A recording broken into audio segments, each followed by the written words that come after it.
are live in three, two, one. Damn, Daniel. There we go. Daniel, welcome, everyone. I'm about to go to Daniel's screen. You're gonna see nothing. What's up, Daniel? While I fix your screen, because I was unprepared for What's this. up, buddy? Am I an invisible man right now? You're a black screen, you know? Thank goodness. We'll get you up and running. How are you doing today? Dude, doing great, man. It's it's 4 o'clock in the afternoon where I'm at, and we're going through a thunderstorm patch right now, which is the first thunderstorm of the year, which is always fun. You're on screen now, so we can see your beautiful VR sex icon, That's what they VRTREND call magazine founder, what they call me. Yeah. the man himself. Dude, you were doing one hell of a job for VR. We're gonna get into the magazine right away because I don't have enough nice things to say, but specifically for not just because it's a good magazine, but for what it's doing. For the people in the chat though, sell it right now, man. Sell VRTREND magazine. Sell it? Okay, cool. So VRTrend magazine is a physical VR magazine, and it's all community curated content. So what we do is we reach out to members of the community, whether it's an independent dev or whether it's a studio that's working on an interesting or a cool project, and we get together with them and we create articles and put them in this magazine to try to get them, a little bit more of a fan base, so to speak, and help them get it out there more. There's so many independent devs and so many smaller studios working on so many things, and I think it kind of gets lost in the tidal wave of what we hear about, on Twitter and YouTube and that sort of stuff, because it's not the main thing, I guess, that's in at that moment.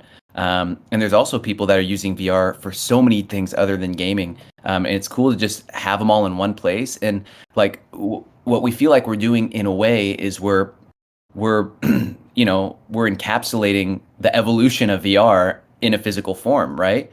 20 years from now, imagine finding one of these magazines at a thrift store and being like, oh, this is where it started, and everything's going to look archaic, and it's going to be cool. But anyway, yeah, so we're going into issue 5, which is crazy to think because the next issue is our year anniversary of VRTrend, which is insane to me. Congrats. So, it's well thanks. deserved. I don't expect to see it in thrift stores. I expect to see this in some retail stores. I saw that you on the Patreon, guys. They do have a Patreon. That's where you should go. I did see you're going to stores soon, or trying to. At least. So we're in talks right now with a few different distributors, and the distributor we're working with right now and trying to get contracts set up with is through Canada. But the reason we're doing this is to get our magazine out there more, right? I think we've done a good job of social media on Twitter, but we really don't have a presence anywhere else, right? Yeah. We're kind of encompassed in our own little Twitter sphere of VR, which is, where I've started in VR for the last 5-6 years. That's kind of where I've, met people like you and in my core group of VR friends, and that's where we've kind of kept it. But we're trying to work on expanding that, getting the magazine out into, Barnes and Nobles and Winco's and whatever, Fred Meyer, whatever stores there are. But the real benefit added to us is it's going to help us with distribution international, because that's our hardest hurdle right now, because just shipping internationally is a killer. I mean, essentially, when you look at our Patreon, all of the US Patreons are essentially just paying for shipping to the UK. So all we're doing is covering costs, right? Which is fine. But we're to the point now where we want to grow this and we want to have more of an offering with the magazine than just the magazine. So. Oh yeah, absolutely. And I hope more people join. I honestly, man, the first time, like when I subscribed, I'm not going to blow smoke at I didn't really know what to expect because there's no other physical magazine out there. First episode came to my door. Dude, it's Game Informer vibes, like all over again. And that was a huge part of my childhood. Like that was the only, I think I was subscribed to that and SI, Sports Illustrated, because I was a 16 horny boy. And like when the Game Informers came to my door, like I was pumped. It's going right to my room. Like I specifically only read, like if it was a 60-page Game Informer, I'm like, I get 5 pages a day because I had to make it last until the next one came. And VRTrend magazine, it's got those vibes, man. And that's how you build a community right there. I mean, at least in my opinion. Yeah, and I think we have a lot of little things like that we kind of took into account. Like we went and when we were first looking at printing the magazine, issue 1, we went and looked at a bunch of different gaming magazines, PC Gamer and Game Informer and all that. And it's funny you say Game Informer because that really stood out to us as kind of like a staple because it was a wider set magazine. Yes. It was really good paper quality, and it was like, dude, this is a high quality magazine that you want to collect because it's just the art on the front's beautiful, and there it's not cluttered with buy now, buy this computer, buy this, buy this. It's just art, and then all the information's inside. So we tried to emulate that, and that was another thing we did early on was we kind of decided, if we're going to do this magazine, we're going to go all out. So, we do the thicker sizes. We do overkill on our paper quality, on the thickness of the pages. And we decided if we're going to do it, we're going to do it right. And people liked it. And it's cool because now we're to the point where members of the community are reaching out wanting to submit articles, and that's great. And we don't have any requirements for our articles. You don't have to be you don't have to be someone who's written for Upload or, worked in the VR industry forever. You could be someone that just found out about VR 2 weeks ago and you just want to share your experience. All What we're do they trying have to do is to reach share. out to you? Are they just reaching out to you via like the business email, the websites, and Yeah, you guys talk yeah, and yep. that's They hear it? that, or a lot of people reach out on Twitter and just say, hey man, I played Raw Data last week and I really loved it. Do you mind if I write an article about it? And we'll be like, yeah, absolutely. Like we want people to feel involved in it and take ownership in it and like kind of invest in it the way that we're investing in it, and make it their own thing. Like this magazine is all community curated. All the content comes from people and you've talked to or seen in the past on Twitter or Facebook gaming or whatever the case may be. So it's a real fun kind of catch-all for all that sort of stuff. And remind me, because time, you and I spoke about it beforehand. Time, I have no essence of time anymore. It just blends together. How many episodes are you guys doing? Like, is it monthly, bi-monthly? I honestly Yeah, at this so point. the issues go out bi-monthly. So every other month they go out, right? Um, we originally were going to do a monthly magazine, but if you don't know, VR Trend magazine is a team of 2 people, right? It's me and Cody Sturgis, which is at Cody Sturgis on Twitter, and like he does. Dude, like I get everything together and I'll bin all the items and I'll do a lot of that organization. But Cody's really the guy that puts it, like one guy puts the whole magazine together, does all the layouts, does all the designs, makes sure it's print ready. And he kills himself for it. And he does a bang up job. But yeah, it's just the 2 of us and we want to get to the point where we can do it monthly. But right now bi-monthly is the only way we can sustain and be able to do it because we both have full-time jobs. We both have, I have a 2-year-old and he has a 1-year-old with another child on the way in a couple months. So we're both at the point where we're putting all of our free time in this magazine, and just hoping that we can scale it to a point where we can hire people to help us create the magazine full time, or we can stop our day jobs and create it full time and create something good with it. So I think you got a really, really solid chance. You guys are doing something. I like literally everyone I speak to, if they are into VR, I'll go magazine. You need it. And the first thing they joke around is also like, is it digital? Because they're all into VR. I'm like, yes, but shut the fuck up. Get the hard copy because yeah, it's different. It's community driven, like you said, but it's different than any other content you're going to find out there for VR. Like I make YouTube videos. They're going to be different type of new. It's entirely different beast than you're going to get if you read it on a magazine. The magazine, it feels personal, it feels real. There's things in there I would never personally look up, and not because I don't like them, but I got to make the effort to do it. There's the friction to look it up, and you're throwing it right in my face. The things that I probably should be reaching out and looking into. I learned way more from one reading of a VR Trend magazine than I do surfing Reddit, and I get less angry too. Way less angry. yeah, it's great, man. And we're trying to incorporate more personal stuff in it, right? So this next issue, we're trying to get, we're working on an interview with Guy Godden, right? Some virtual Yep. desktop, and we're trying to get more. Last issue we did the Thrill thing. We had a really cool interview with Thrill that was super super fun. And we're just trying to find ways to make it more personal with not only content creators or influencers or whatever you want to call them, but also the independent devs who are really in reality driving this industry forward, right? It's not the companies like Bethesda who are porting over their games. It's the people who are creating, these smaller games that are really driving forward and pushing VR in a positive direction. So, yeah, man, it's pretty Well, Pretty cool. let's say it takes off, right? And not that it hasn't already. Yeah. I mean, I've seen your Patreon. It's definitely, I consider that taking off. But let's say it goes the route of, hey, this could be a full time job. What's the vision for VR Trend Magazine? Is there unique things? Are we Yeah. bringing So it?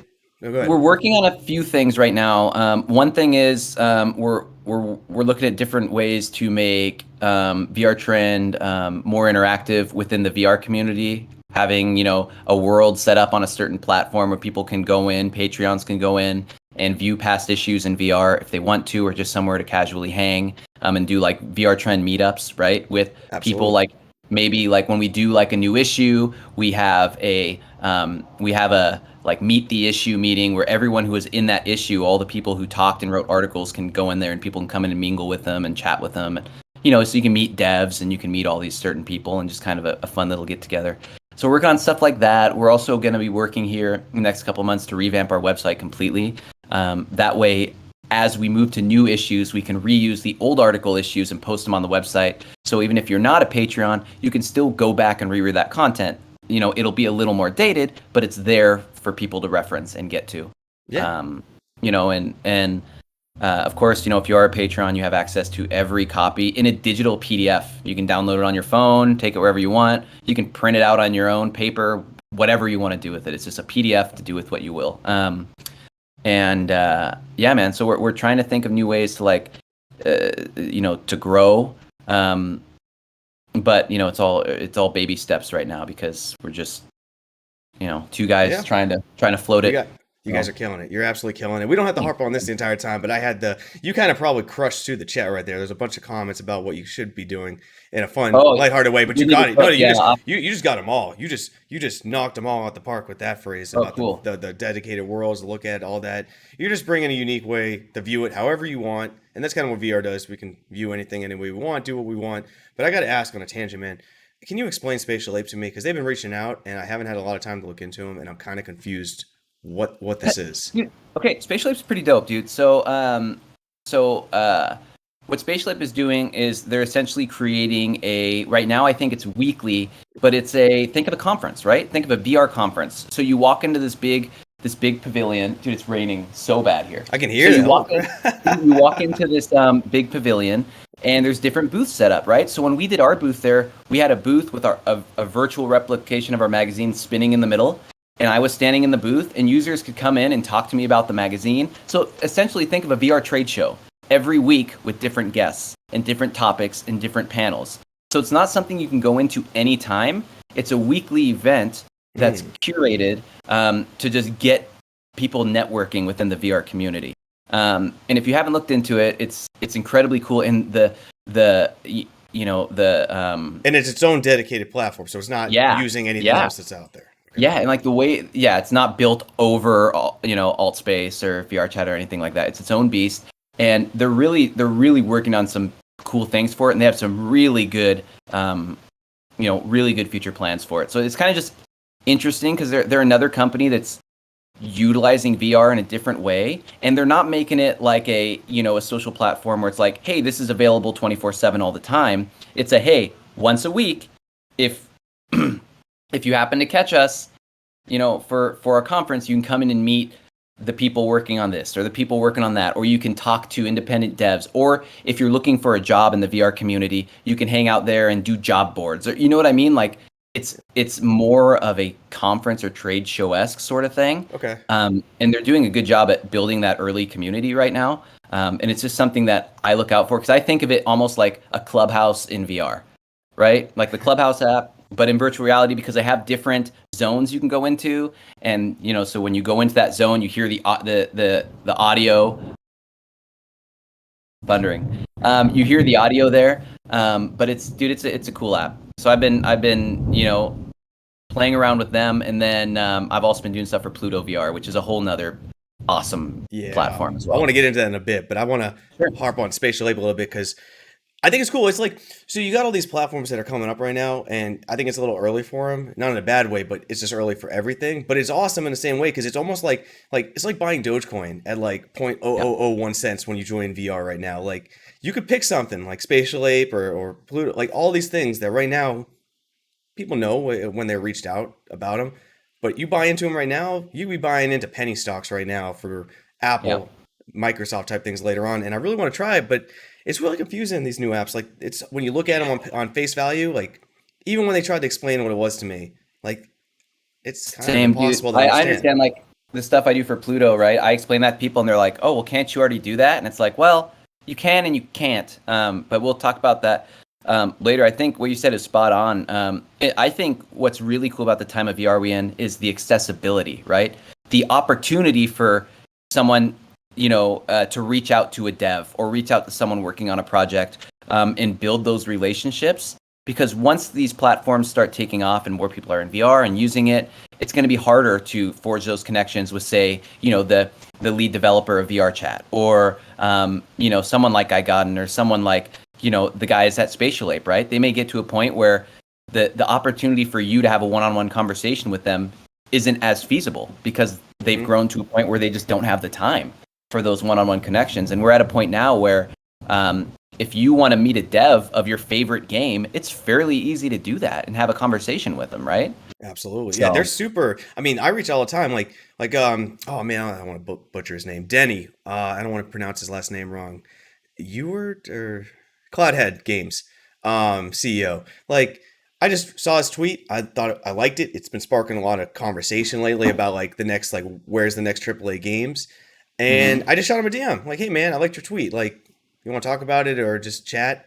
And they're super accessible. You're not gonna get that. Like, I'm not gonna go message Tim Sweeney right now and get a message back, unless Yeah. maybe I go like, I hope Apple wins, and maybe I'll get like a hate mail back from him or something. But other than that, like, VR's at a really weird small crowd. Like, even if you go on Twitter right now and just type in like hashtag VR on a search bar and look You at the top know? post, you know everybody on them. Yep. Like, you Yep. know everybody, and you're not gonna get that anywhere else, I It's think, either right yep, now. it's either someone you know or it's a random K-pop post where they just used it because it was a tag, right? Yeah, You're I not wrong. agree. Like I remember when we were doing the magazine stuff and I'm like, dude, how cool would it be to have like an interview with John Carmack, right? So And you could do it right obviously now easily. You, out of anyone, I could think, could do it. I think you could reach you out and you could. do it. I did reach out and I did get a response. But there's I'm saying it's still to the point where like people like that will solicit a response to you. You know what I mean? And you can have conversations with people who are juggernauts in the industry, and Boom. I don't think that's gonna happen forever. I really don't. So I think if you're someone who's interested in the VR market, now's the time to really start forging those connections, right? I mean, people like you and me and a number of people even in the chat here that I see, they've been in the community for years, right? And we see the same people quite often, and we have a kind of a relationship with them. Granted, a lot of us have never hung out in real life, but we've been following each other's journeys for so long. And there's going to come a point where that community or that sense of community might not exist anymore because there's just Sure. too many people. Yeah. But I think we're in a real good spot right now to forge those connections and really kind of, I guess, shape VR the way that we want it to go, right? Yeah, and that's what I really hope to see. That's why, like, early days on YouTube when I was creating, and it still is this way, but it was really nice to see, like, they're really, like, I knew you, like, at least a couple years ago. Like, I think we first interacted, but Yeah. it was a small club. Like, if you type in hashtag VR, then you're only getting like 3 people. Yeah. And it was the old F reality crew. That was basically the people you were seeing. But it's cool. Like, I enjoy that. And I also think it's going to get bigger and bigger where, yeah, it's going to get less familiar as it is. But like, I'm going in this headspace lately where like I got into YouTube early before VR was really big, and it's getting bigger now. It's still super small, but now my mind's going to like, man, maybe YouTube isn't even like, that's not the oasis. Like, it's all these little tiny things like Pluto, like Spatial Ape, all these tiny things that you have the opportunity to build a world in right now, and that might be more popular than the world you're living in the future. And that's just, it's interesting. Yeah. I think about it a lot, man. I think about like, man, do I want to live? And I here's don't the thing know. I think about a lot, dude. Like you think about how early we are in VR, and you think about the cross of opportunities. So like you have people who are utilizing VR for different industries, but there's still so many applications out there that someone hasn't attached to VR yet, right? So that's what I think about 24/7. It's like, dude, there's probably something out there that we're not using VR for that is the perfect use case that would change everything.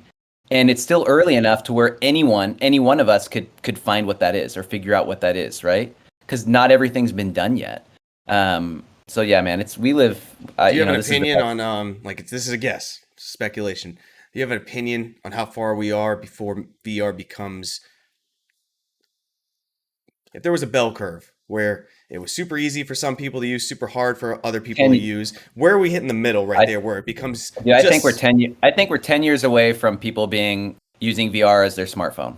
Like the same type of interface. Like it's sure? just easy. It's there. You're used to seeing it. I mean, think about your kids, dude. Your children will never grow up in a world without virtual reality. Oh man, you're Right? scaring the crap out of me. Me and you had to wait. Me and you had to wait, dreaming, playing Pokemon on our Game Boy, being like, dude, one day it'd be so cool if I could be in Pokemon throwing a Pokeball. And now we're there. We can play that. We can sideload up. Well, rip. Yeah, Um, rip. but we could do that. And now it's just every day. We take it for granted. Like I played so much VR games now that like I'll jump in something and I'll know right away if it's going to keep my attention or not because I've been spoiled, dude, by so much. And I have a feeling like the next 10 years, VR is going to have to make huge leaps and bounds to kind of keep the same energy flowing with younger kids today. You're a father. I'm a father, dude. Yeah. Are you as terrified as I am? Like, I Every don't know. every day, dude. I don't know what to do. Every day. I mean, you Every got day. like my parents. Like, if I'm on the internet, they were fucking like spying through the door, like opening up. Like, what are you doing? They could see Yeah. me. They could block shit. I don't know what he's gonna do when he's in the headset. I don't know if I'm gonna have any control. I don't know what Yeah. he's seeing, what he's doing. It's terrifying. I have no Yeah. idea what I'm gonna do about it. Yeah, man. And that's only gonna get harder, right? I mean, you know, I'm seeing a lot of like AR apps and stuff like that where, they're putting ads in AR apps and that sort of thing. And it's like, dude, you have no idea now. You have no control over what's gonna pop up on that screen. No, Which no. which I mean, I think like anything, the younger they'll be so used to seeing it, they'll kind of be desensitized to it in a sense. Like it won't be weird and out of the ordinary. But yeah, no, dude, I think about that stuff 24/7, and it's not just like, VR stuff or where technology's going, but like just where the world's going, and you think about your kids and you're like, dude, all I want for my kid is to like ride his scooter, in the front yard like I used to, and trade Pokemon cards and like have the same type of childhood I did. And I know that is just not gonna happen. I got to worry about like where I was collecting Pokemon cards. I wasn't even playing it, just like collecting them, getting yelled on the school bus because they were so bad. They're like seeing the hollow shine on the school bus, like ceiling. They're like, put those away, kids. We're over them. Like that was fun, but now I got to worry about like I read the article about the Pokemon game like causing massive amounts of damage and accidents because people getting in trouble. I'm not like a doomsday artist. Like I know that can be mitigated. I but read that, dude. Yeah, it was like absurd. I don't have it in front of me. It caused more deaths than any gaming. Like it was like 261 people died playing Pokemon Go. It's insane, and it was true. And I'm like looking at the damage that was caused, automobile accidents. Like I remember specifically, I remember going on this date with this girl when I moved to North Carolina, and we were having a great time, good conversation. We made it all the way till when the bar closed, and we were just sitting outside talking. It was like 2:30 a.m. Bars are closed, and there are kids everywhere in this parking lot because apparently there was 3 Pokemon gyms or something close by, and they were just running in like a major intersection. It was insane.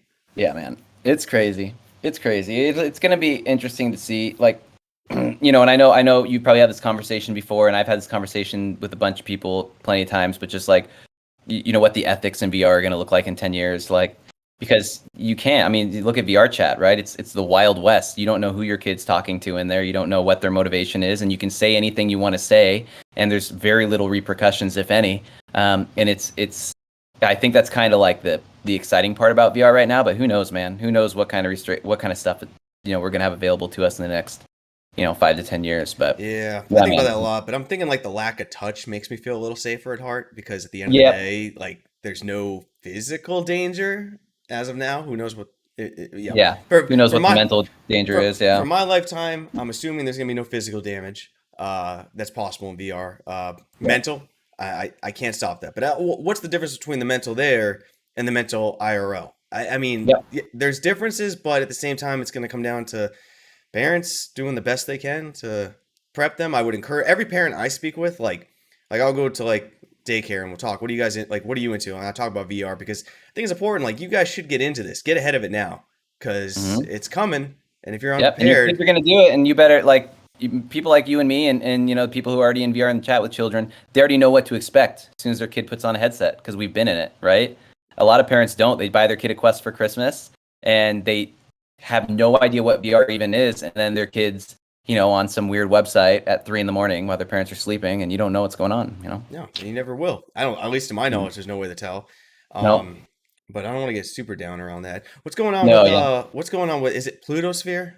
yeah, Because you dude. brought that up a lot, and I again, like, there's too much stuff. There's I too much know, stuff. I can't keep up with it. So at this point, like, I used to want to be on top of everything, but now I'm just like, I see this, I've tried it, I like it. I'm gonna delve into this, and I'll catch up. But I never will catch up, ever. dude. So Pluto VR has been around for a long time. Like back when you would have got your DK or your original Vive, and you would have logged on to the Steam store, you would have seen the Pluto VR app. Like it's been around forever, Really? right? Okay. You probably never used it because it was very underutilized at the point.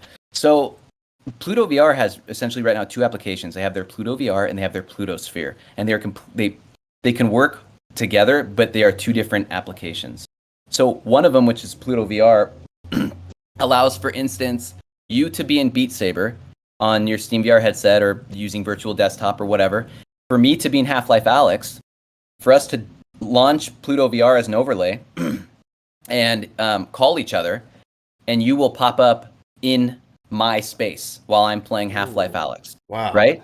So we can communicate. Now you still see what you're doing in Beat Saber, but I can look over and see your avatar doing this, but I can't see what you're doing.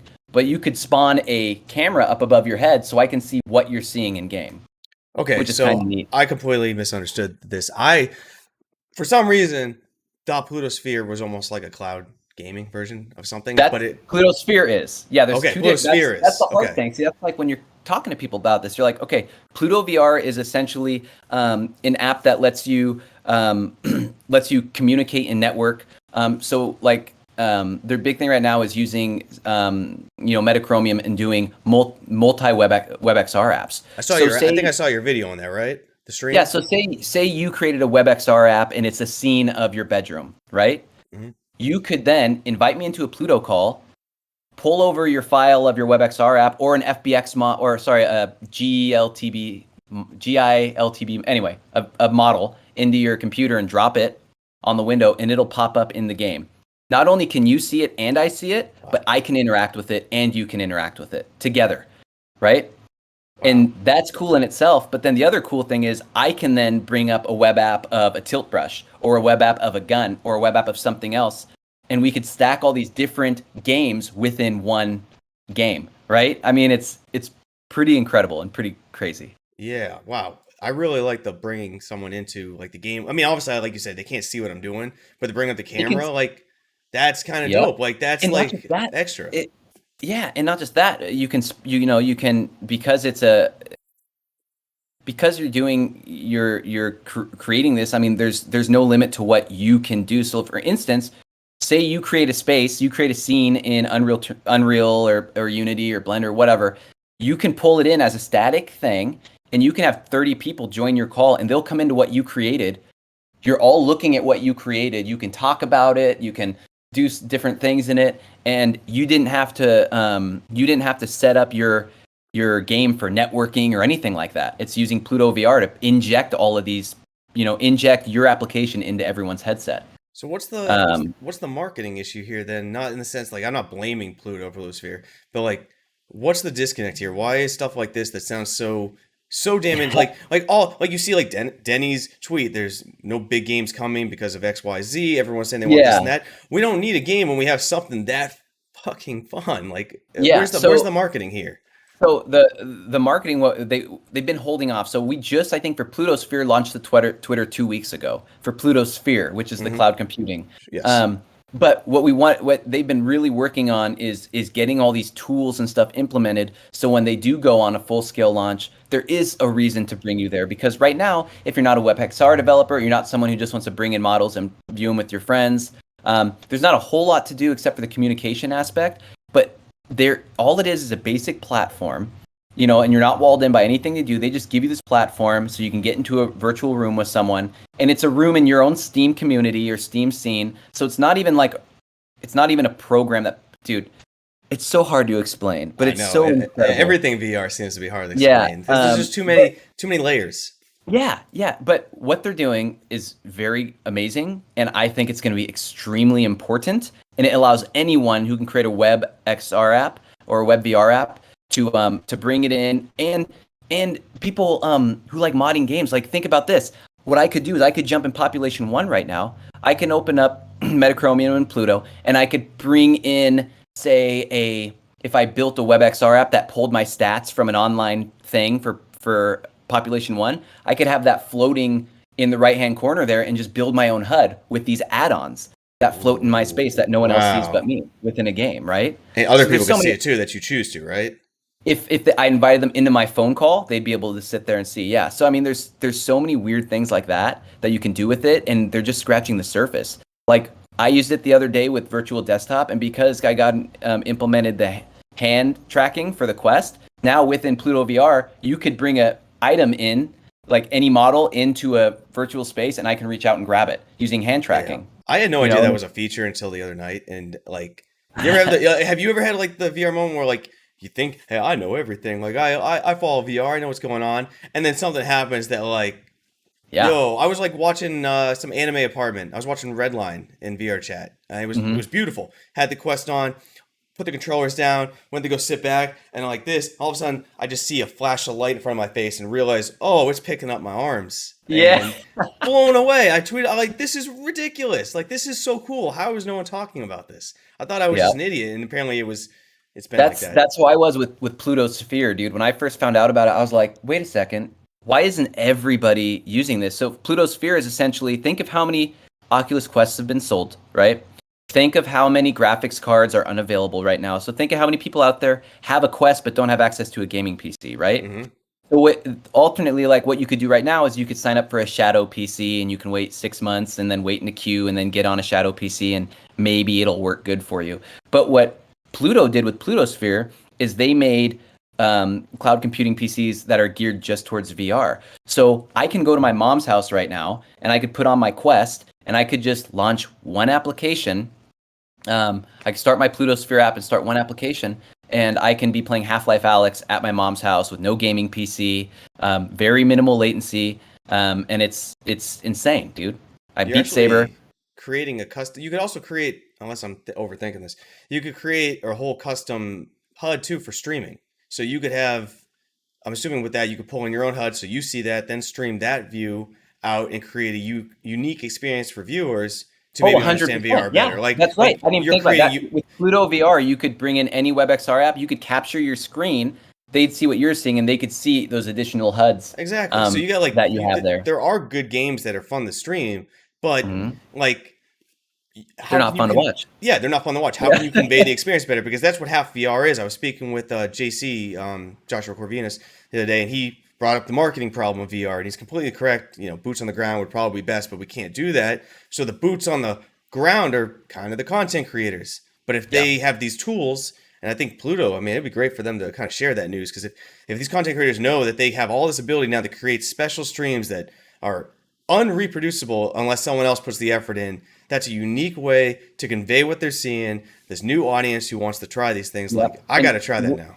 And we're working on that right now. We actually, that's what I was doing earlier today, is because we're using cloud computers and we're using Pluto Sphere with Pluto VR. So we're using cloud computers. We'll spin up a bunch of computers and we can now do like a VR show, a VR stream, and we can have 9 different virtual webcams in our VR space. We can have as many Wow. as we want, really. Yeah, yeah, yeah. And we can control those all through one computer. So there's a lot of different things you can do from a content creator perspective, and it's still early enough on that like there's tons of applications and stuff that we haven't ran through and seen how they work with it, right? So I mean, there's things out there that we haven't even thought of yet, or they haven't even thought of yet. So it's cool. But the Pluto Sphere VR, the cloud computing is really neat because they give you like a pretty beefy PC, dude. Like it's like has like 32 gigs of RAM and a Tesla T4 graphics card, 16 Yeah, gigabyte you graphics do card. whatever you need to do on that. Yeah, dude. And right now we're in testing phases. I think there's maybe a little over 100 people who are actively testing it out. and it's we're seeing people use it with all sorts of games and all sorts of VR applications, and they're using it alongside virtual desktop and Parsec and desktop vision and all these other programs, to make a pretty unreal experience. I mean, being able to be somewhere where you have no access to a gaming PC, and be able to play all your Steam VR games and download them in a second, because the computers that you have that are hosted are AWS computers. So they have 2 GB or 3 GB download speed, 2 GB, 3 GB upload speed. So you want to download a game, it takes 2 seconds. You know what I mean? That, And then that you're just playing. adds a bunch of accessibility for And everyone. it's on a storage that you don't own, right? It's not taking up your own storage. So, dude, it's pretty incredible. Yeah. Damn, dude. I got a lot of shit to try. You keep throwing stuff at me in like DMs. And I'm like, oh man, this sounds cool. I know. I don't. Like I'm not gonna sleep respite. tonight and Yeah, try this. respite. Yeah, respite. Do we talk about that? I don't know. No. If they want to keep it kind of hush, right? No, no, I don't think so.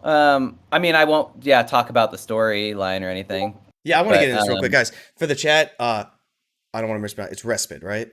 Yeah, it's respite VR. I always want Yeah. to say respite. Respite Me VR. too. They are. You know what? I'm gonna butcher it. Daniel, take the floor. Yeah. Man. So Explain this. what it is there's this company out of LA that did they did interactive plays, right? You'd go to this play and you would sit through a storyline, and one person from the audience would play the lead character, and you'd have all these actors acting around you and kind of pulling you through this storyline. So when the pandemic and stuff happened, what they did was they pivoted that to online, into VR, and they built a VR experience where you go through this story, and I'm not going to even touch on the story, but it's beautiful. And you play as the lead character, or you play as these spirits that float around the lead character, and you watch this play unfold. And every time I've been into it, it's completely different, because you don't know what the main character is going to say, because it's an actual person from the audience, right? And when I first did it, I remember sitting there, and I remember this NPC was walking up to me because I didn't know what to expect. And they were like, "How are you?" And I was just stood there because I was waiting for them to get to their next cue, and they were just looking at me. And I was like, good. And they're like, "Oh, that's good to hear." And I realized they're not NPCs, they're real people, right? And it just, my mind did this weird flip thing where I was like, dude, I'm in like a real experience. And then you get sucked into the story, and it's just beautiful. And they built this whole world in VR chat. And I met their builder, and dude, I don't know how this guy did I did not know VR chat was capable of like what these guys are able to do. It is so unreal and so amazing. And like, I haven't, dude, in 6 years, I'm really excited to try this. Like, I will be most likely doing. You go this in there and you're like a play. Okay, I don't know what to. And then it's happening, and it's not just the storyline itself. You're like, this is great, but what they were able to do, because it's in VR, and dude, it's a good experience. So I'm excited that you'll hopefully get the opportunity to try it, and I'm really excited to like hear what your thoughts are. Yeah, I'm gonna be DMing them right after this. And agree. We were talking about times, and I'm taking work off on Monday to go do that. I will have them on a chat as well to talk about this a little bit more, because it sounds amazing. But just to make sure I understand, because I'm super nervous about this thing. So the people who are like the ghosts, they're the spectators. They're just walking around and they can watch this. But the person who's participating, like you're an active. My understanding, like you're active participant. Like they're gonna feed off what you say and kind of guide you through this. Is that true? Yeah. So like you play the lead character essentially, and That's terrifying. and they'll ask you questions that kind of direct you towards a certain scenario or a certain thing. But the way you answer it, and the inflection, or if you even decide to answer it, that's all up to you. Like, you become the lead character in this show, and you don't know what it's about. You're just walking in blind. And the way they're able to navigate you through the story and make you feel like you're a part of it, and like put you in the space of this person, is like, dude, like, it just, you can tell these guys are professionals at what they do. Well, I would have to imagine they have to They're be, because acting, they're voicing, the way they act in VR. Yeah, Amazing. You're taking away everything that they have to normally go off of. So if they had to do this IRL, you're taking away every body cue, every facial expression. You're taking away everything that would help them guide you through the story. And now they're looking at an emotionless avatar and having to navigate you through this. Like, Holy shit, that's some skill. Like they should be making YouTube content because that is one hell of a skill for that. But yeah, no, Monday. I'm excited about that. I'm excited to have them on. There's a couple of these experiences. I'm also getting hypnotized in VR chat apparently soon, with like phantom touch sense, which I looked into a little bit, where you can feel or the illusion of feeling pain, feeling heat, Oh, dude, I cold. love watching those videos, man. Where they do like a Yeah, hand with the feather and the hammer and stuff like that. And they apparently I'm anyway, gonna be but in doing that VR, I don't soon. know how you do that. I heard about something in Clubhouse the other night. Where someone made an application. It's a 10-minute meditation or 20-minute meditation in VR, and like everyone who's tried it says that it just puts them to sleep. Like you just can't make it through the 20 minutes of it. Is that a good thing or a bad thing Yeah, at I the end think of that's a the really cool. I day? think that's a really cool thing. Like it's supposed to just get you to like so relaxed, you know. And everyone says it puts. And I can't. I fell asleep, and you might have done this too. But I fell asleep in VR one time, and I woke up with the worst headache I have ever had my entire life from that pressure, you know, of the, Oh. the headset on my head. Um, It's interesting to hear because but I know Corvid dude who's in the chat right now. He talks about on Twitter all the time about falling asleep in VR, and a lot. There's Learn how actually to like do a it huge community of people in who VR like, chat. yeah, who specifically I go know. to bed in VR. Yeah, go to sleeping rooms and sleep in VR. But dude, for me, it's just headache central. Can't imagine it. I don't understand the logistics of it. I don't know. Maybe because I'm like for the ages of like 18 to 25, 26, like I was like hardcore gym bro science like mode. So I looked into all these Yeah, things that probably half were, 80% was probably gym bro fake science and 20% was like iffy, okay. But yeah, I always like heard like it's hard, having that light in your eyes while sleeping, like that shouldn't be good sleep. All these things that say like sleeping in VR shouldn't work. But some yeah. people swear by it, so power to them. I've never fallen asleep personally in VR. But It's not fun. I mean, it might be fun. I don't know. For me, it was not fun. I just slept, and then I woke up and was like, "This is not good." yeah. Um, but yeah, man, it's yeah, pretty incredible stuff. I'm jacked for you to like when after you try respite, please like DM me and let me know your thoughts on it. Really Oh no, excited I'm to. assuming like I'm taking the day off of work for that. I'm assuming when it's done that I'm just gonna have a show to talk about because like there are some times in VR chat that you go, there was a horror map.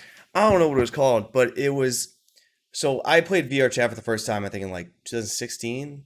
I don't know, something around there, and I liked it. It was cool. Nothing great to me personally at the time. It just wasn't for me. Then like 17, 18, it was getting better, and then I feel like it was 2019.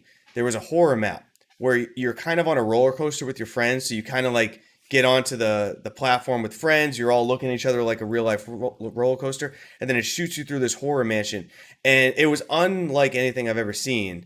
And I just remember sitting Provi. I don't know if you've seen him on Twitter. Provi was one Hmm. next to me, a couple other people that we knew, and we were all just speechless by the end of it. I think it was made by the same people who made like a few other horror or VR horror chat maps, but like where it started and where it's gone, I'm sure when I'm done with this experience, it's going to be that whole Yeah, other man. tier of level that I just haven't experienced before. Even dude, even seeing like where VR chat's gone. Like I went into a club last night called like the Be Me Club or something like that, and dude, like the things people are making now in VR chat is better than half the stuff you see outside of VR chat. Like it's incredible. Do you have It's any issues with incredible. like IRL? Like right now, my wife could be like, "Hey, I'm having a work party. You want to come with me?" Sure. I don't know anyone there. I'll have a blast. I'm very good at talking. I'm not great in VR chat or social VR. Like I I freeze, I freeze 100% up. I agree. do. I don't know Me why. too. I'll hear see a bunch of people talking, you know, in front of a mirror, and you walk over there and you're trying to figure out. You're listening for someone to say something where you can just inject yourself in the conversation, Yes. and it's different. And I think it's because there's no real body language to pick up off of. Like you don't know if it's awkward for you to just be like, "Hey guys, like I'm Dan, what's up?" You know what I mean? I get that feeling too, man. And that's strange you say that because I was thinking that last night. There were a bunch of people in VR in that club standing by an elevator, and I wanted to be like, "Hey guys, it's Matt. Like just talk about the map." And as I was listening to their conversation, I was like, "Well, maybe I have nothing in common with these guys. Like I don't even know what they're talking about. So maybe I should just walk away." And I did. I just like walked in a corner and then left the world because I didn't know how to communicate with them.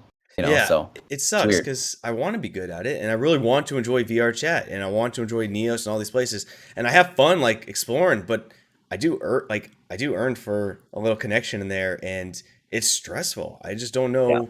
And it's like you do have everything in common with these people. You're in VR. Like, what more Yeah. could we have in common than us all with our full body tracking all Yeah. this stuff? But I don't know if you're in the chat and you're big into VR chat. Hit me up one day. Take me in there. Make me feel make Yeah, Dan dude. and me feel loved. You Dude, know. Eric, yeah, we should do VR chat together, man. I've been trying to jump in on it every night, and just mainly evangelize the magazine, because like I said, Oh not a lot of yes. people know about it. So I'll go in there and start talking to people, and then when they ask me what I do, I'm like, glad you asked, good sir. Let me Would tell you a story. would it be too much Um, if I end up getting a custom VR chat avatar and well, nice robe and everything, and I'll just move around? Have you heard about our Lord and Savior VR Trend magazine? And I would appreciate that. I okay, would yeah, appreciate. yeah. Well, We'll make this happen. I have an avatar because I worked, I was working for Pimax VR for a while, and when I was working for Pimax, I had a Pimax VR avatar made. So I had an avatar made that had a Pimax backpack on it and stuff like that. And lately, I've just been like, dude, I just want to reskin this character to just be decked out in like VRTREND gear. And I really think like I want to do that, but haven't done it yet. Cole Slav says something about me room in VR chat, although he says don't go there. So now automatically the only thing I'm You're going to gonna have to go do there. is Yeah. go there tonight. Yeah. I just got the Rebuff Reality like extra battery pack. Got to install I that, and saw that. I'm going right there. I haven't installed it, but I hate the Elite strap. I hate it so much. Mine's broke, dude. So, I mean, I use it. It's just duct taped together. Mine never broke, but the battery doesn't even charge past 40% now, and it's only like So, 6 months old. Speaking of where you're working, by the way, I know you're not working there, but you did work for Facebook for a bit, correct? yeah, well, I was working on their Oculus side when they're doing the Oculus 2 launch, um, which was a really fun, cool job. Essentially, I was just like, I'd travel around to the Best Buys, and I'd just sit in on Zoom meetings, just talking about, teaching the employees about the VR headsets and that sort of thing, and helping all the stores get set up, and then taking a whole bunch of cool, dude. I gotta like take now that's out. I gotta take like all these. Classes and online Zoom calls and find out about all the specs before anyone was talking about any of the specs for it. And I just Yep. felt like the coolest insider, you know. Yeah, That's I why I worked with asked them, that. and I 'Cause I gotta started pick in your brain. VR working in 2016 for High Fidelity when High Yes. Fidelity was Yep. a VR app, and then was with High Fidelity for a bit, which was probably the weirdest time in my life. Because I worked, people be like, "What do you do for work?" And I was like, "Oh, I work in VR." And they're like, "Oh, that's cool. Are you a designer?" And I was like, "No, dude. I work I work in VR.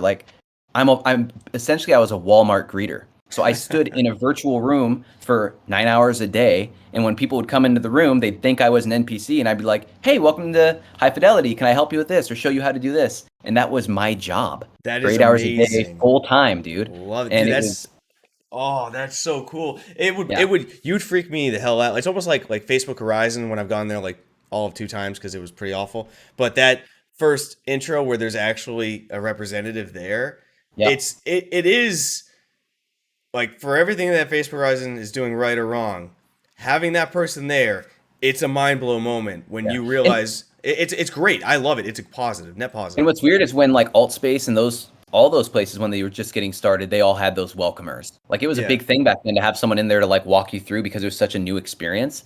But I mean, we did like I remember when the new Power Ranger movie came out, they all came into High Fidelity, and I got to meet the whole cast, and the whole cast was 3D scans of themselves in VR, and then they put on the show where they turned into Power Rangers and they flew around and just played games in VR with all their fans. And I think it was at that moment I was like, dude, VR could be used for so much more. Like, if I was a famous person, I would, and I don't know why they don't do this more, I would be having so many VR chat meetups and stuff because how else can you safely interact with your fans than in Yes. VR as a Exactly. famous person? And it's extremely underutilized. But yeah, dude, and then I left there and I did stuff with a bunch of the stuff. Being an ambassador for VReal when VReal was a thing, which rest in peace, VReal was freaking awesome as well. Add it to the VR graveyard. Dude, what sucks is like when I think about VR Great, when I think about like what I played Hey, back in the actually, day, hey Daniel, real quick, just yeah, because if this guy leaves the chat, I just want to give a quick shout out. I saw Grog Games made a comment. Dude, that guy was one of the first people I ever met when I made a YouTube channel. So it's good to see you, man. I just want to say that. Like I haven't talked to him forever, and it's kind of like I just got the good feelings inside. That is literally one of the first people I talked to when I ever made a YouTube channel. But go on. I didn't mean to cut you off there. no, yeah, it's fine. I forgot what I was talking about. So We're thanks, talking dude. about the VR graveyard, my man. Oh yeah. So like, dude, I think about that all the time. Like I think about all the games like that I started with that are even to this day, dude, they're bang, they're such good games. And people don't play them because they're so down on the Steam list. Like Raw Right. Data, dude. Oh yeah, so Raw Data good, was so good. so And here's good. what sucks is Raw Data started losing steam, and after they lost steam, after they started slowing down, they released multiplayer. And the Raw Data multiplayer is exactly what I wish all these multiplayer games had today. Fast paced, really cool, really small maps. And no one plays it because no one knows that it exists, dude. Which is And it's bullshit. beautiful. Like being able to like hold a katana and throw it and kill someone that comes back to you as a boomerang, or like the way they had everything set up, and then they incorporated smooth movement, and it was like, dude, this is it. And by that time, they had lost steam, just like Hover Junkers, great game, but it Oh just my kind of god, yes, bringing fell that the back. wayside. All these games were so in today's standard, these games are still great, would Oh, still be good, but people here, don't hold know on, about hold them. on. Let me give you my one. Now, no one will agree with me. Everyone's gonna tell me to fuck off in chat. But for how it looked, how it played, how smooth it was, how perfectly streamlined AAA feeling it was, just price tag and people playing it, Space Junkies. I'm gonna say it, Space Junkies by Yeah. Ubisoft. It Yep. to this day, log on right now. It's dead. You won't play. I guarantee you won't play. But just get into a bot match or the Yep. lobby and tell me that does not have the feeling of AAA on how smooth, on how Yep. detailed, on how It much does. customization. It's beautiful, but it died. There's even early games like Galaxy of Starseed, right? Even you Hmm. look at that now and it still visually is beautiful than half the games coming out. But because it's aged, people associate that with it's older and they don't go back and play these games. And it really sucks, dude. Let's Like, be honest. If you're not unless on the you, top percent of Steam, if you're not on the top 10% of Steam and the top 5% of the Oculus Quest store, you're kind of dead, and it's stupid because you shouldn't be. yeah, you shouldn't be, like, dude, yeah. And Raw Data, like, it's a Surveos game and they make really good games. I highly suggest Battle Wake.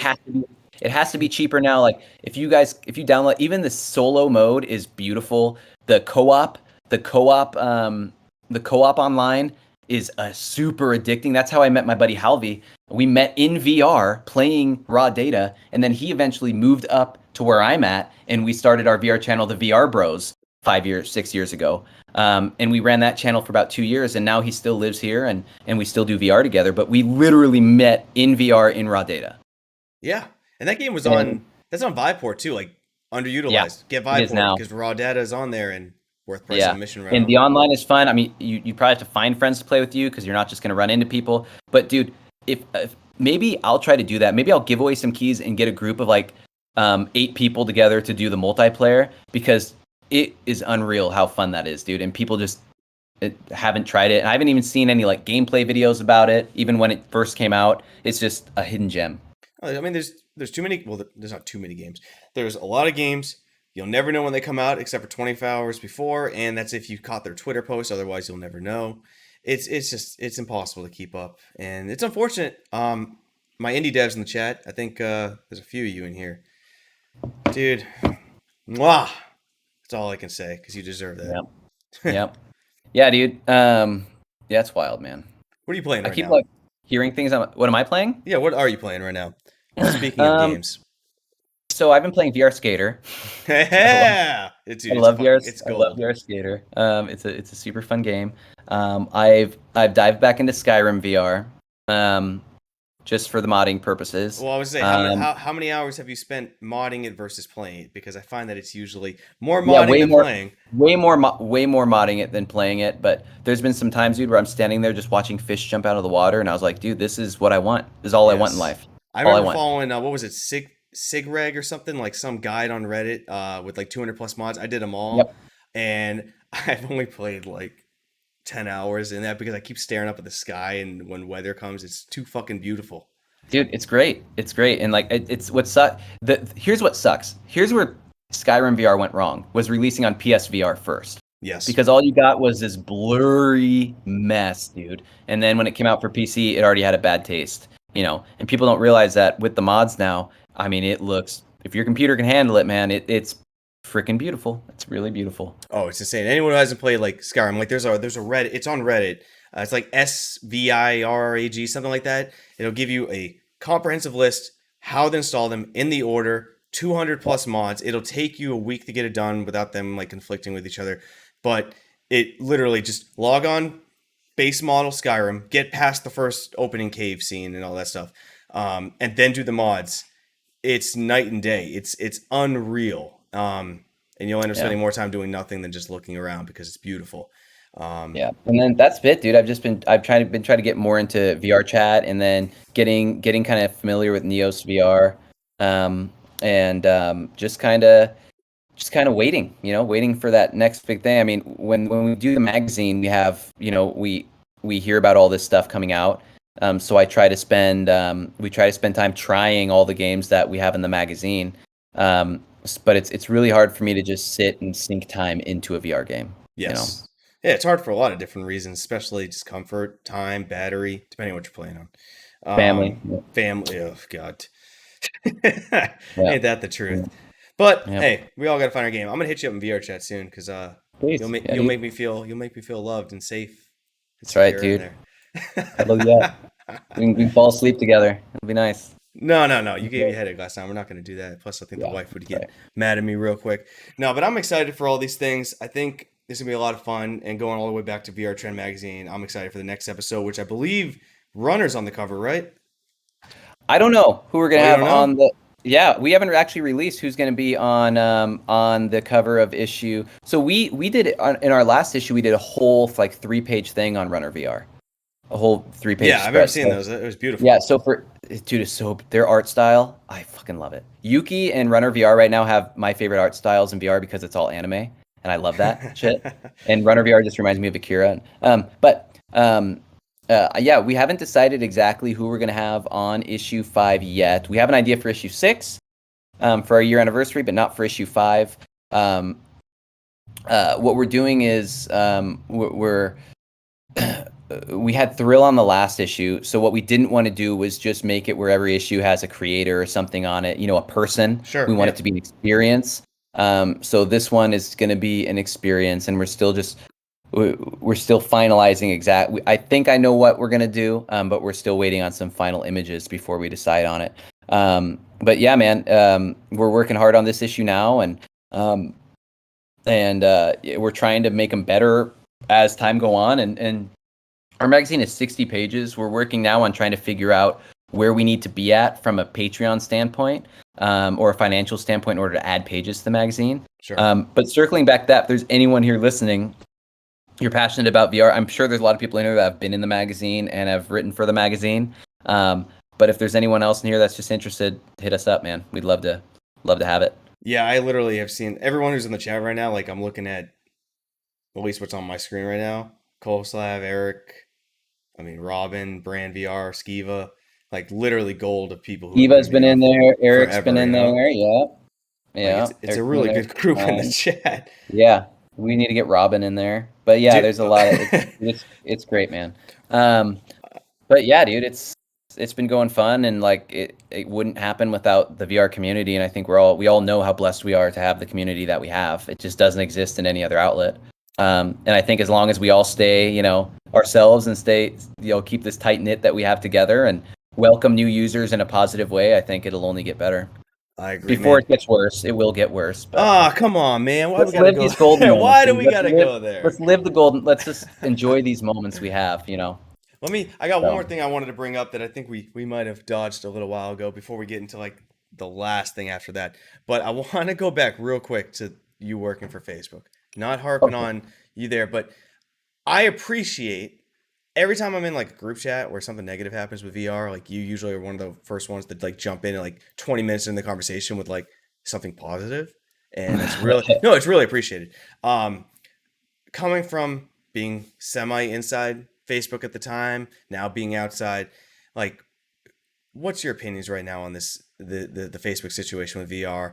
I personally don't feel like you're probably on the super negative side, but where's the nuanced Dan comment on Facebook and VR? Any words you'd like to provide on that? Because I'd like to hear your thoughts on it. Sure. Yeah. I think I think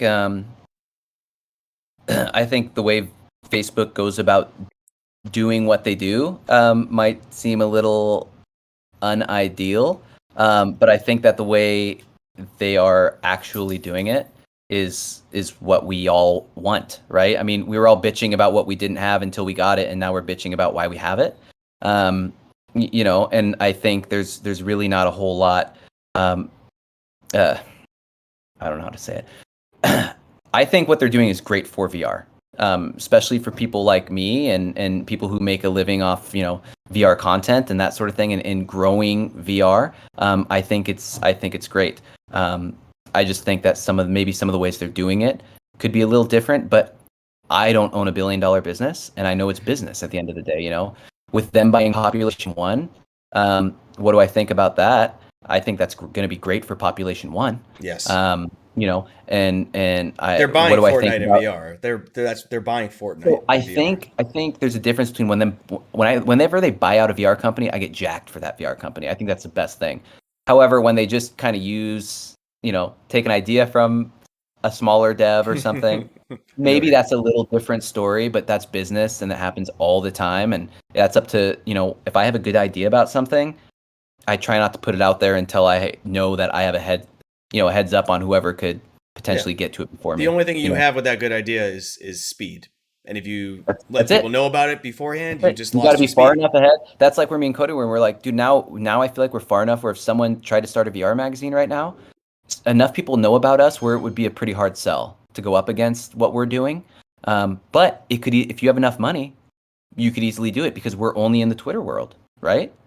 So we think about that stuff all the time, and it could happen. I mean, not a lot of people are looking at doing prints, so I think we're okay. But that stuff could happen at any time. So who knows? I mean, Facebook just dropped their in-audio chat today. They didn't drop it, but they did their beta. I sat in on it with Boz and Saw that Mark screenshot. Zuckerberg. It did look exactly like Clubhouse, minus the They likes and didn't. things like They that. didn't even change the wordage. It's the exact same. The layout's the exact same, which is hilarious. But you know what? Whatever, man. I mean, it's. I think they've pushed VR to a point where we all wanted it, and I think there is a reason to be a little grateful for it.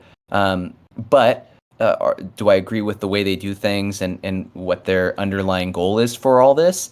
No. But I kind of think that unless we are going to do it ourselves, we kind of just got to take what we can get. And I'm, if they want my data and they want to see what weird stuff I'm watching on YouTube in the middle of the night, take it, dude. I don't care.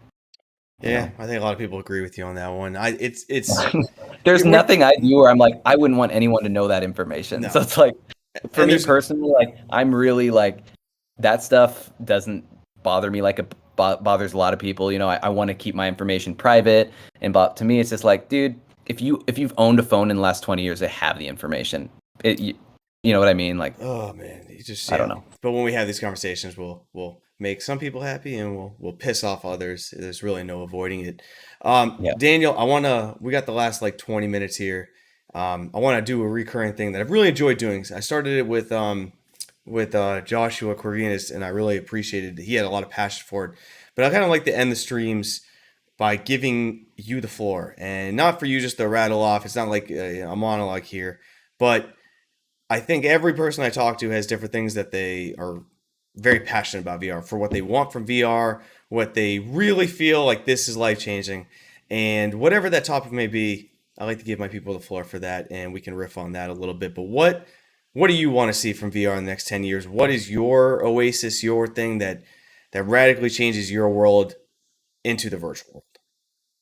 Sure, man. I think for me, it's accessibility, and kind of merging more with what's going on in VR with reality. For instance, when I worked that job with High Fidelity, why aren't there more jobs within VR? I think we're going to get to a point where you're going to have someone will be able to be like, hey, honey, I'm going to run to the bank. And they're going to put on a VR headset and they're going to zoom into Bank of America, and there's going to be a real person at the teller, and you're going to conduct your business right there, right? And you're not traveling anymore. We could do that right now. That's something that exists and we could do. It's just not being done. And I'm not saying that. And I love being IRL. Okay, I love being outside, and I love hanging out with my family and stuff like that. But I think just the accessibility for maybe the things I don't like doing right? Waiting at the DMV would be really cool. Just throw on a VR headset, get done what I need to do, take it off, and be done with it. Yep. So like that's I think what I'm looking most forward to is usability for different different use cases in like life experiences. So it's maybe not the gaming or the entertainment. It's more for like the everyday applications that VR could be used for. Oh yeah, I think you know that I'm in the same boat as that. Like gaming's great and all, but like what's the difference between me and somebody else? Like why are our lives so much different? It's usually accessibility to different things. Maybe I had the accessibility to convenience in every area of my life. That's going to give me a huge leg up to someone who has food scarcity, where they have one supermarket that's like 30 miles away and then fast food everywhere else. Like there's all these things that create a difference in that person versus me. And it's not always because of our actions. It might just be because of the circumstance that we were born into, have in our environment. And VR has the potential to drastically change that. So where the internet can give you drastic amounts of information that give you a leg up on someone, VR can drastically reduce the distance of all these problems in the world and kind of bring them to you. So I think that I'm all for you, man. So, dude, roommate. let me tell the story real quick. So, Yes, for those of you guys, you weren't in our conversation before we started the stream because it wasn't started yet. I knew I had to do this podcast, so I was like, okay, I knew, but I kind of just went over with time, and so what I did was I was like, I'm not going to get home in time for this interview, so I stopped at a friend's house. And I'm literally in my friend's bedroom doing this podcast, and I could tell that his wife and kid just got home, so I'm sitting here like listening. Like, anyway, sorry, pretty fun. You gotta do, you gotta do, you know.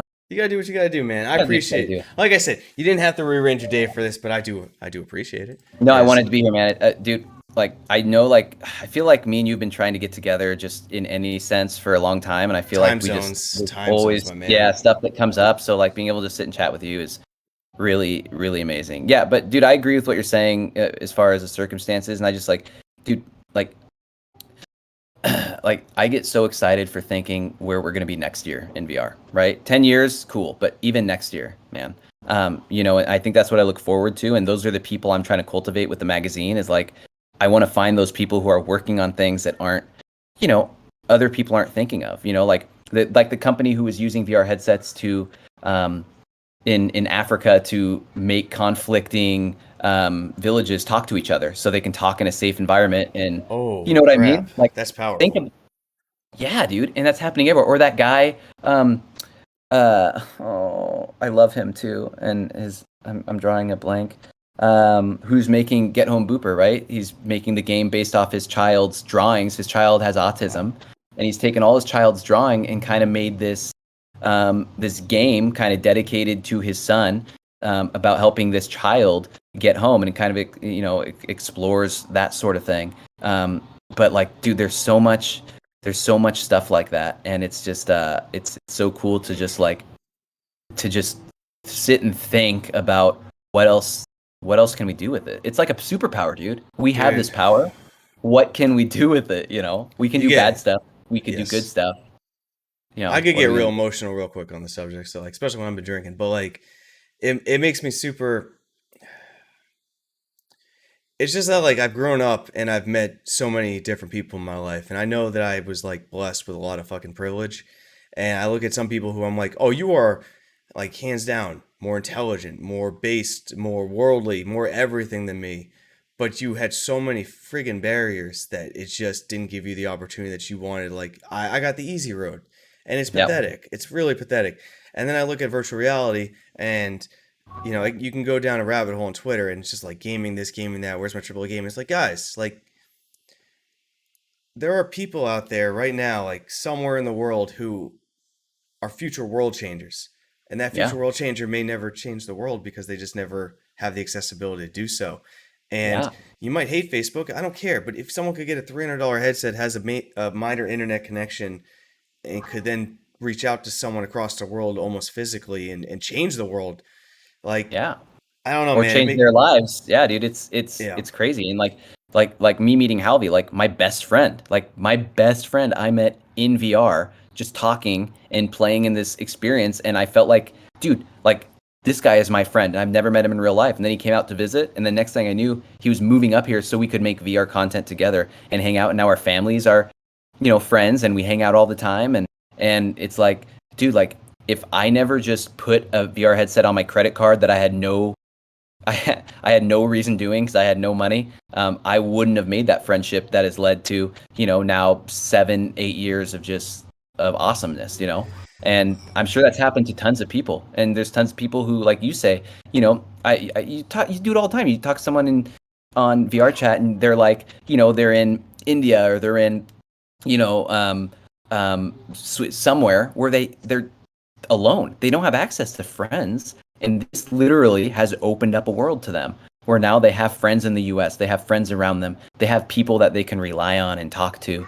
And dude, I think a lot of people take it for granted. I take it for granted. And I think when you sit back and look at like what VR does for us, it's like, dude, we are so lucky, Yes. to be able to like do that sort of thing. Dude, I'm gonna have to end the stream soon because you're gonna make me pretty emotional on this stuff. I'm not gonna lie, like it makes me super happy. It makes me, Yeah, dude. I like as much as we talked about earlier about like how like I'm a little nervous for like how to be a parent in a virtual world because it's impossible. I'm also now more excited than ever that Think like about it, dude. I'm You know what I envious. think about? Why isn't there a freaking Magic School Bus app? The teacher gets all the kids on a school bus, and the school bus takes you through the body, and Oh my your god, kid yes. literally gets to live adventures that we grew up watching and stuff. So it's exciting, man. But I get it. But I can't. I probably should get off here soon. Oh, I we're don't good. want to take. We'll end it now. Everyone in the chat, thank you very much. At least the people in the chat, man. Like honestly, I just see name after name of people I know, and they're all people doing the work that we're talking about to really make VR accessible, make it something like I don't know. I've been on YouTube for like 2, 3 years. I've been in VR for like 4 or 5. You have been in there much longer than I have. And in a decade from now, I'm not going to recognize the world, and it's going to be for the better, in my opinion. I really think it's all going to I be hope. better. Yep. But Daniel, thank you, man. I appreciate you stopping by. Yep. Love you, buddy. Anytime, man. Let's talk soon, please. Let's do some Absolutely. stuff. We're all going to hit up VR chat. Everyone in the chat, thank you again. And as always, we'll see you next time, guys. See you, Space Cowboy.